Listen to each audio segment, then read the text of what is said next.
surprises. Yeah, I'm just about done with surprises too. Because honestly, you guys took a lot of my list. Like, a lot of my list. Oh, yeah, I did take Bogle from you. So that was your last one? Yeah, I'm pretty dry. The players I got listed here, I honestly, like, yes, they are surprising and they're not impressive. So I'm going to go back to the player that I think has had the most surprising upturn, and we're actually, believe it or not, we're going to head back to the Grizzlies. What? No, Grizzlies. They don't got another player. John Conchar. Oh, wow. Oh, yeah. Oh, wow. What? This is how sniped my list is right now. This is how sniped it is. So why is John Koshar? Wait, did I say that name? Conchar surprising. Do you want to know why John Conchar is surprising? Because you have got John Conchar on a surprising players list. Yeah. Well, to be fair, I was gonna put Javon Carter on mine. That would be. So he's on the list. Javon Carter is on my list, by the way. Good job, Adam. But John Conchar is almost averaging 30 minutes a game. That's very surprising. It's very surprising. That is very, very surprising. He went from 4.8 points last season to 8 points. Like, this is where I'm at. Double his production. So this is where I'm at. So I don't think talking about surprises, and I'm out of disappointments now, is going to be helpful for me. So I think I just want to discuss how the regular season is going. And actually, you know what? Let's talk about the Brooklyn Nets again for a little bit, because I think, outside of Kyrie Irving and all those issues, their biggest issue to me, they can't stop nobody. Like, they have no interior defense, and I don't see the path to them. Like, maybe they have to make a move, but I don't see the path to them amending that with the team currently constructed going into the playoffs. I'm not sure. I'm confident in the Brooklyn Nets. Like, I think they'll make the playoffs. I'm not confident in them in the playoffs at all. No, I've already said I think they need to start cutting losses. I don't think that team, as constructed, is going to find success. There's something not clicking in the wires there.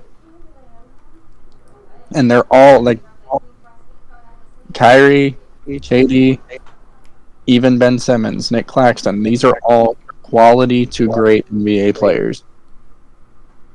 Because even with Simmons' issues on offense, he still is a plus defender most nights. Yeah. I mean, he shut down Trae Young in the playoffs.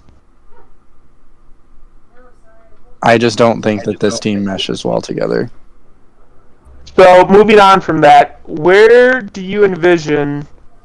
What do you think the best scenario for KD is? And then after you say that, what do you think is actually going to happen? I think the best scenario for KD is getting out of the lights. I think he needs to go play for a smaller market team because he needs to get... He embraced the villain label. And he lost, and he failed, by the way. Miserably. And I think he needs to try to just get back to playing basketball. And he needs to go play for a team where not only he can do that, but he can attempt to win. My immediate thought would be the Dallas Mavericks. I just don't know how he would get there. Or the Phoenix Suns, but I don't know how he would get there. So here's the thing. I think, whether KD wants to admit it or not, he does think about his legacy overarching, and I do think he believes it's still being made. I think he is still chasing, I want to be the man, but not be the leader on a team that wins the championship so I can cement my legacy outside of the Warriors super team. And I don't know where that is. So here's a thing I don't think a lot of people consider as far as how great players are looked. When you look at MJ, he took the Bulls. They historically did not have much. He won them 6 championships. No one in Chicago, and a lot of people outside of Chicago, will not stop talking about him. LeBron, he went to Miami. He won his rings there. What cemented him as in the GOAT conversation for me was that ring in Cleveland. He took a team that never ever won a championship, and then he secured their championship. I'm from Ohio. I will never forget him for that. He is not getting usurped in my life in Cleveland. KD needs to find, and I think that place was Oklahoma City, honestly. And that's what I was going to say. Here's the thing. Patrick Beverley takes Russell Westbrook out, and that cost KD a ring in OKC. That team had everything they needed to win that year. So that's why KD is talented enough to win everything. We know that. Yeah.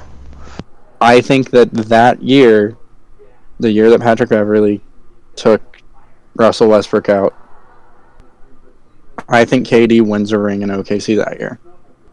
And that's why I kind of give an asterisk. I don't think KD has anything left to prove. I'm one of the people that thinks that we know that he's good enough to win it.